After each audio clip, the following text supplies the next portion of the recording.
जय श्री राधे कृष्णा। आप सभी का हमारे YouTube चैनल पर बहुत बहुत स्वागत है। आइए आज सुनते हैं गुरुवार व्रत की कथा। प्राचीन काल की बात है। किसी राज्य में एक बड़ा प्रतापी और दानी राजा राज करता था। वह प्रत्येक गुरुवार को व्रत रखता एवं भूखे और गरीबों को दान देकर पुण्य प्राप्त करता था। परंतु यह बात उसकी रानी को अच्छी नहीं लगती थी। वह न तो व्रत करती थी, न ही किसी को एक भी पैसा दान में देती थी और राजा को भी ऐसा करने से मना करती थी। एक समय की बात है, राजा शिकार खेलने के लिए वन चले गए थे। घर पर रानी और दासी थीं। उसी समय गुरु बृहस्पति देव साधु का रूप धारण कर राजा के दरवाजे पर भिक्षा मांगने आए। साधु ने जब रानी से भिक्षा मांगी तो वह कहने लगी, हे साधु महाराज, मैं इस दान और पुण्य से तंग आ गई हूँ।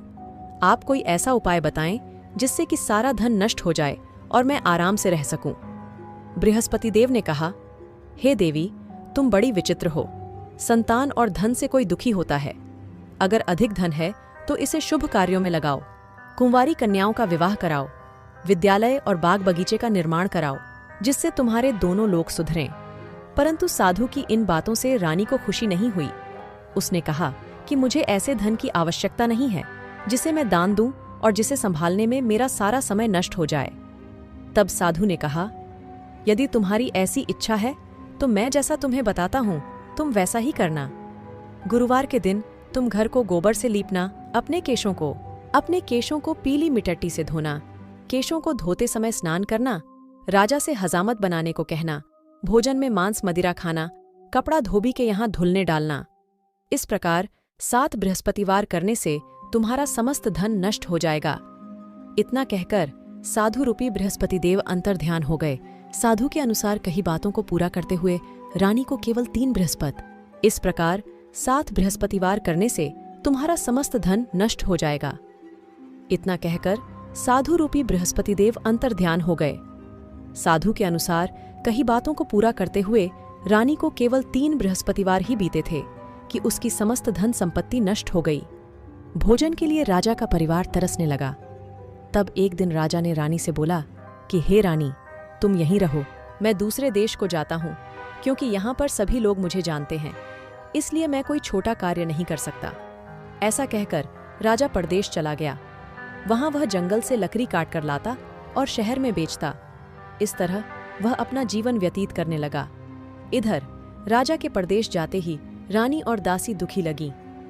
एक बार जब रानी और दासी को 7 दिन तक बिना भोजन के रहना पड़ा तो रानी ने अपनी दासी से कहा, हे दासी, पास ही के नगर में मेरी बहन रहती है। वह बड़ी धनवान है। तू उसके पास जा और कुछ ले आ, ताकि थोड़ी बहुत गुजर बसर हो जाए। दासी रानी की बहन के पास गई। उस दिन गुरुवार था और रानी की बहन उस समय बृहस्पतिवार व्रत की कथा सुन रही थी। दासी ने रानी की बहन को अपनी रानी का संदेश दिया, लेकिन रानी की बड़ी बहन ने कोई। तो रानी ने अपनी दासी से कहा, हे दासी, पास ही के नगर में मेरी बहन रहती है। वह बड़ी धनवान है। तू उसके पास जा और कुछ ले आ, ताकि थोड़ी बहुत गुजर बसर हो जाए। दासी रानी की बहन के पास गई। उस दिन गुरुवार था और रानी की बहन उस समय बृहस्पतिवार व्रत की कथा सुन रही थी। दासी ने रानी की बहन को अपनी रानी का संदेश दिया, लेकिन रानी की बड़ी बहन ने कोई उत्तर नहीं दिया। जब दासी को रानी की बहन से कोई उत्तर नहीं मिला तो वह बहुत दुखी हुई और उसे क्रोध भी आया। दासी ने वापस आकर रानी को सारी बात बता दी। सुनकर रानी ने अपने भाग्य को कोसा। उधर रानी की बहन ने सोचा कि मेरी बहन की दासी आई थी, परंतु मैं उससे नहीं बोली, इससे वह बहुत दुखी हुई होगी। कथा सुनकर और पूजन समाप्त करके वह अपनी बहन के घर आई और कहने लगी, हे बहन, मैं बृहस्पतिवार का व्रत कर रही थी। तुम्हारी दासी मेरे घर आई थी, परंतु जब तक कथा होती है तब तक न तो उठते हैं और न ही बोलते हैं, इसलिए मैं नहीं बोली। कहो दासी क्यों गई थी? रानी बोली, बहन, तुमसे क्या छिपाऊं, हमारे घर में खाने तक को अनाज नहीं था। ऐसा कहते कहते रानी की आंखें भर आईं। उसने दासी समेत पिछले 7 दिनों से भूखे रहने तक की बात अपनी बहन को विस्तार पूर्वक सुना दी। रानी की बहन बोली, देखो बहन, भगवान बृहस्पति देव सबकी मनोकामना को पूर्ण करते हैं। देखो, शायद तुम्हारे घर में अनाज रखा हो। पहले तो रानी को विश्वास नहीं हुआ, पर बहन के आग्रह करने पर उसने अपनी दासी को अंदर भेजा तो उसे सचमुच अनाज से भरा एक घड़ा मिल गया। यह देखकर दासी को बड़ी हैरानी हुई। दासी रानी से कहने लगी, हे रानी, जब हमको भोजन नहीं मिलता तो हम व्रत ही तो करते हैं, इसलिए क्यों न इनसे व्रत और कथा की विधि पूछ ली जाए ताकि हम भी व्रत कर सकें। तब रानी ने अपनी बहन से बृहस्पतिवार व्रत के बारे में पूछा। उसकी बहन ने बताया, बृहस्पतिवार के व्रत में चने की दाल और मुनक्का से विष्णु भगवान का केले की जड़ में पूजन करें तथा दीपक जलाएं, व्रत कथा सुनें और पीला भोजन ही करें। इससे बृहस्पति देव प्रसन्न होते हैं। व्रत और पूजन विधि बताकर रानी की बहन अपने घर को लौट गई। 7 दिन के बाद जब गुरुवार आया तो रानी और दासी ने व्रत रखा। घुड़साल में जाकर चना और गुड़ लेकर आईं, फिर उससे केले की जड़ तथा विष्णु भगवान का पूजन किया। अब पीला भोजन कहाँ से आए, इस बात को लेकर दोनों बहुत दुखी थे। चूंकि उन्होंने व्रत रखा था, इसलिए बृहस्पति देव उनसे प्रसन्न थे। इसलिए वे एक साधारण व्यक्ति का रूप धारण कर 2 थालों में सुंदर पीला भोजन दासी को दे गए। भोजन पाकर दासी प्रसन्न हुई और फिर रानी के साथ मिलकर भोजन ग्रहण किया। उसके बाद वे सभी गुरुवार को व्रत और पूजन करने लगी। बृहस्पति भगवान की कृपा से उनके पास फिर से धन संपत्ति आ गई, परंतु रानी फिर से पहले की तरह आलस्य करने लगी। तब दासी बोली, देखो रानी, तुम पहले भी इस प्रकार आलस्य करती थीं। तुम्हें धन रखने में कष्ट होता था, इस कारण सभी धन नष्ट हो गया, और अब जब भगवान बृहस्पति की कृपा से धन मिला है तो तुम्हें फिर से आलस्य होता है। रानी को समझा। रानी को समझाते हुए दासी कहती है कि बड़ी मुसीबतों के बाद हमने यह धन पाया है, इसलिए हमें दान पुण्य करना चाहिए, भूखे मनुष्यों को भोजन कराना चाहिए और धन को शुभ कार्यों में खर्च करना चाहिए, जिससे तुम्हारे कुल का यश बढ़ेगा, स्वर्ग की प्राप्ति होगी और पितृ प्रसन्न होंगे। दासी की बात मानकर रानी अपना धन शुभ कार्यों में खर्च करने लगी, जिससे पूरे नगर में उसका यश फैलने लगा। जो तुमने बृहस्पतिवार की कहानी के बारे में पूछा है, वह इस प्रकार है। प्राचीन काल में एक बहुत ही निर्धन ब्राह्मण था। उसके कोई संतान न थी।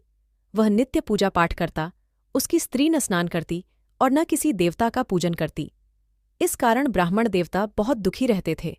भगवान की कृपा से ब्राह्मण के यहाँ एक कन्या उत्पन्न हुई। कन्या बड़ी होने लगी। प्रातः स्नान करके वह भगवान विष्णु का जप करती, बृहस्पतिवार का व्रत भी करने लगी। पूजा पाठ समाप्त कर पाठशाला जाती तो अपनी मुट्ठी में जौ भर के ले जाती और पाठशाला के मार्ग में डालती जाती। लौटते समय वहीं जौ स्वर्ण के हो जाते तो उनको बीनकर घर ले आती।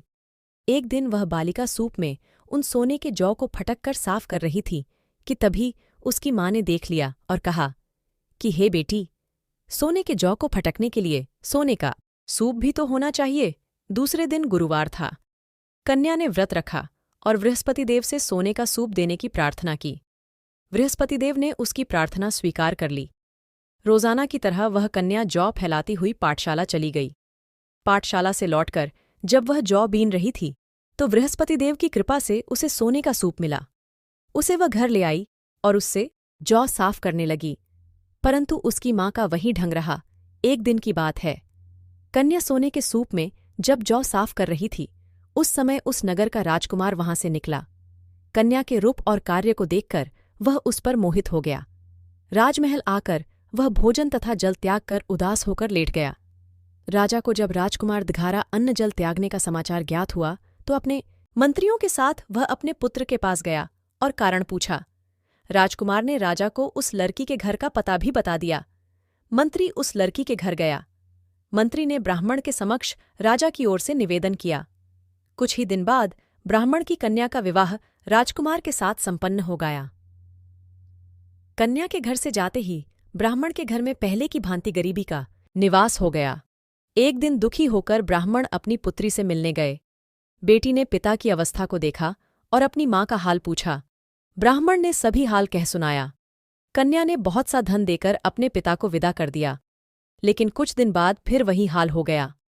ब्राह्मण फिर अपनी कन्या के यहाँ गया और सभी हाल कहा तो पुत्री बोली, हे पिताजी, आप माताजी को यहाँ लिवा लाओ, मैं उन्हें वह विधि बता दूंगी जिससे गरीबी दूर हो जाए। ब्राह्मण देवता अपनी स्त्री को साथ लेकर अपनी पुत्री के पास राजमहल पहुंचे तो पुत्री अपनी माँ को समझाने लगी, हे माँ, तुम प्रातःकाल स्नानादि करके विष्णु भगवान का पूजन करो तो सब दरिद्रता दूर हो जाएगी। परंतु उसकी माँ ने उसकी एक भी बात नहीं मानी। वह प्रातःकाल उठकर अपनी पुत्री की बची झूठन को खा लेती थी। एक दिन उसकी पुत्री को बहुत गुस्सा आया। उसने अपनी माँ को एक कोठरी में बंद कर दिया। प्रातः उसे स्नानादि कराके पूजा पाठ करवाया तो उसकी माँ की बुद्धि ठीक हो गई। इसके बाद वह नियम से पूजा पाठ करने लगी और प्रत्येक बृहस्पतिवार को व्रत करने लगी। इस व्रत के प्रभाव से मृत्यु के बाद वह स्वर्ग को गई। वह ब्राह्मण भी सुखपूर्वक इस लोक का सुख भोग कर स्वर्ग को प्राप्त हुआ। इस तरह कहानी कहकर साधु बने देवता वहां से लोप हो गए। धीरे धीरे समय व्यतीत होने पर फिर बृहस्पतिवार का दिन आया। राजा जंगल से लकड़ी काटकर शहर में बेचने गया। उसे उस दिन और दिनों से अधिक धन मिला। राजा ने चना गुड़ आदि लाकर बृहस्पतिवार का व्रत किया। उस दिन से उसके सभी क्लेश दूर हुए। परंतु जब अगले गुरुवार का दिन आया तो वह बृहस्पतिवार का व्रत करना भूल गया। इस कारण बृहस्पति भगवान नाराज हो गए। उस दिन उस नगर के राजा ने विशाल यज्ञ का आयोजन किया था तथा अपने समस्त राज्य में घोषणा करवा दी कि सभी मेरे यहाँ भोजन करने आवें। किसी के घर चूल्हा न जले। इस आज्ञा को जो न मानेगा उसको फांसी दे दी जाएगी।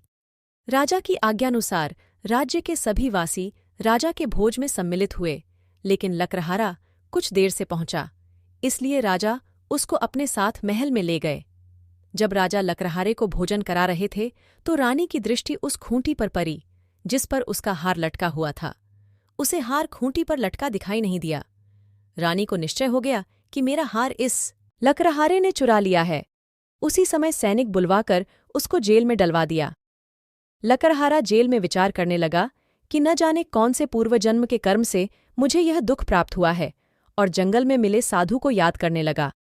तत्काल बृहस्पतिदेव साधु के रूप में प्रकट हो गए और कहने लगे, अरे मूर्ख, तूने बृहस्पति देवता की कथा नहीं की, उसी कारण तुझे यह दुख प्राप्त हुआ है। अब चिंता मत कर। बृहस्पतिवार के दिन जेलखाने के दरवाजे पर तुझे 4 पैसे परे मिलेंगे। उनसे तू बृहस्पतिवार की पूजा करना तो तेरी सभी कष्ट दूर हो जाएंगे। अगले बृहस्पतिवार उसे जेल के द्वार पर 4 पैसे मिले। राजा ने पूजा का सामान मंगवाकर कथा कही और प्रसाद बांटा। उसी रात्रि में बृहस्पतिदेव ने उस नगर के राजा को स्वप्न में कहा, हे राजा, तूने जिसे जेल में बंद किया है उसे कल छोड़ देना, वह निर्दोष है।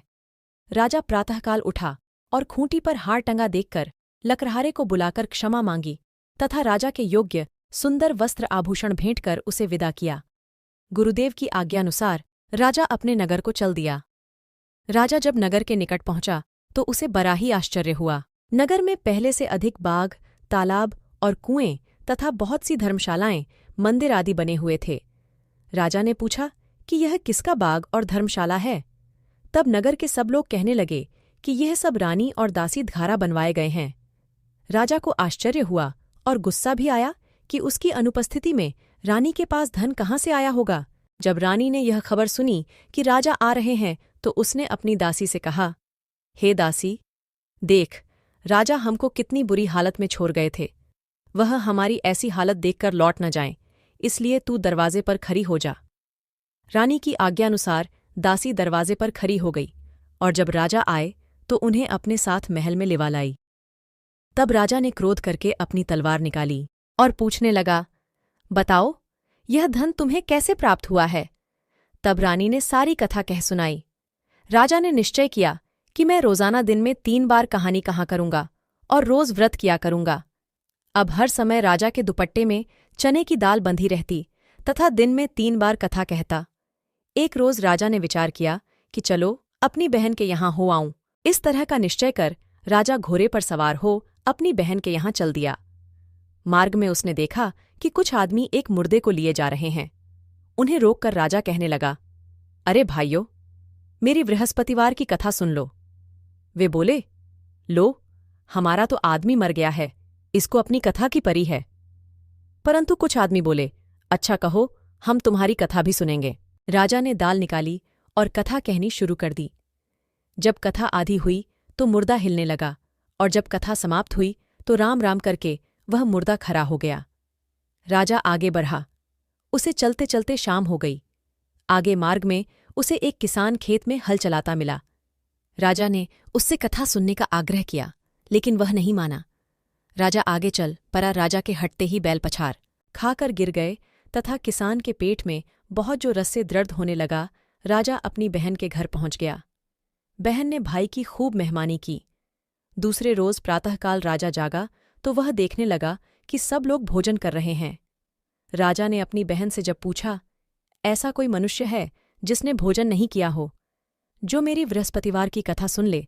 बहन बोली, हे भैया, यह देश ऐसा ही है। यहाँ लोग पहले भोजन करते हैं, बाद में कोई अन्य काम करते हैं। फिर वह एक कुम्हार के घर गई जिसका लड़डचका बीमार था। उसे मालूम हुआ कि उसके यहाँ 3 दिन से किसी ने भोजन नहीं किया है। रानी ने अपने भाई की कथा सुनने के लिए कुम्हार से कहा। वह तैयार हो गया। राजा ने जाकर बृहस्पतिवार की कथा कही, जिसको सुनकर उसका लड़का ठीक हो गया। अब तो राजा को प्रशंसा होने लगी। एक दिन राजा ने अपनी बहन से कहा, हे बहन, मैं अब अपने घर जाऊंगा, तुम भी तैयार हो जाओ। राजा की बहन ने अपनी सास से अपने भाई के साथ जाने की आज्ञा मांगी। सास बोली, हाँ चली जा, मगर अपने लड़कों को मत ले जाना, क्योंकि तेरे भाई के कोई संतान नहीं होती है। बहन ने अपने भाई से कहा, हे भैया, मैं तो चलूंगी, मगर कोई बालक नहीं जाएगा। अपनी बहन को भी छोड़कर दुखी मन से राजा अपने नगर को लौट आया। राजा ने अपनी रानी से सारी कथा बताई और बिना भोजन किए वह शैया पर लेट गया। रानी बोली, हे प्रभो, बृहस्पति देव ने हमें सब कुछ दिया है, वे हमें संतान अवश्य देंगे। उसी रात बृहस्पति देव ने राजा को स्वप्न में कहा, हे राजा, उठ, सभी सोच त्याग दे, तेरी रानी गर्भवती है। राजा को यह जानकर बड़ी खुशी हुई। 9वें महीन रानी के गर्भ से एक सुंदर पुत्र पैदा हुआ। तब राजा बोला, हे रानी, स्त्री बिना भोजन के रह सकती है, परंतु बिना कहे नहीं रह सकती। जब मेरी बहन आए तो तुम उससे कुछ मत कहना। रानी ने हाँ कर दी। जब राजा की बहन ने यह शुभ समाचार सुना तो वह बहुत खुश हुई तथा बधाई लेकर अपने भाई के यहाँ आई। रानी ने तब उसे आने का उलाहना दिया। जब भाई अपने साथ ला रहे थे तब टाल गई, उनके साथ न आई और आज अपने आप ही भागी भागी बिना बुलाए आ गई। तो राजा की बहन बोली, भाई, मैं इस प्रकार न कहती तो तुम्हारे घर औलाद कैसे होती? बृहस्पति देव सभी कामनाएं पूर्ण करते हैं। जो सद्भावनापूर्वक बृहस्पतिवार का व्रत करता है एवं कथा पढ़ता है अथवा सुनता है और दूसरों को सुनाता है, बृहस्पति देव उसकी सभी मनोकामनाएं पूर्ण करते हैं, उनकी सदैव रक्षा करते हैं। जो संसार में सद्भावना से गुरुदेव का पूजन एवं व्रत सच्चे हृदय से करते हैं, उनकी सभी मनकामनाएं वैसे ही पूर्ण होती हैं जैसी सच्ची भावना से रानी और राजा ने बृहस्पति देव की कथा का गुणगान किया तो उनकी सभी इच्छाएं बृहस्पति देव जी ने पूर्ण की। अनजाने में भी बृहस्पति देव की उपेक्षा न करें, ऐसा करने से सुख शांति नष्ट हो जाती है। इसलिए सबको कथा सुनने के बाद प्रसाद लेकर जाना चाहिए। हृदय से उनका मनन करते हुए जयकारा बोलना चाहिए। भगवान विष्णु की जय जय। श्री हरि राधे राधे।